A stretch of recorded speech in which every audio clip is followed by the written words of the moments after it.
सम्पूर्ण नेपाली देश तथा विदेशमा बस्ने सम्पूर्णलाई दसैँको धेरै धेरै शुभकामना।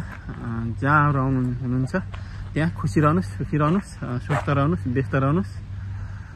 सबैलाई शुभकामना छ, दसैँको धेरै धेरै शुभकामना।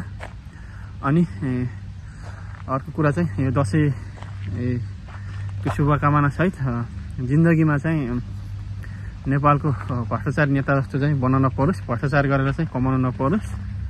भ्रष्टाचार गरेको पैसाले चाहिँ परिवार अथवा समाज विकास गर्छु भन्ने त्यस्तो चाहिँ सोच कसैमा नआओस् र त्यही भ्रष्टाचार गरेको पैसाको कतिखेर दिन्छ भनेर चाहिँ अथवा त्यसमै हाम्रो पनि जीवन चल्छ भनेर चाहिँ झोला बोकेर चाहिँ हिँड्ने त्यस्तो दिन पनि झोले जिन्दगी पनि त्यस्तो जिन्दगी पनि नआओस्।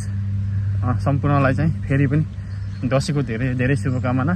सबैभन्दा पहिला चाहिँ अब आफ्नो कर्ममा आफ्नो मेहनतमा चाहिँ विश्वास गर्नु पर्यो, गर्नुहोस्।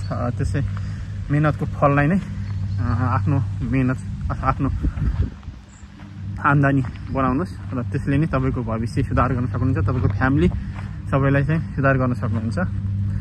त्यस कारणले गर्दाखेरि यो नेता जस्तो भ्रष्टाचारी नेता जस्तो जिन्दगी पनि नबनोस् र झोला बोक्ने जस्तो जिन्दगी पनि झोले जिन्दगी पनि नबनोस्। त्यस कारणले गर्दा सम्पूर्णलाई चाहिँ यो दसैँको धेरै धेरै शुभकामना। जहाँ आउनुहुन्छ खुसी रहनुहोस्, इन्जोय गर्नुहोस्, आफ्नो कामलाई चाहिँ निरन्तरता दिनुहोस्, स्वस्थ रहनुहोस्, व्यस्त रहनुहोस्।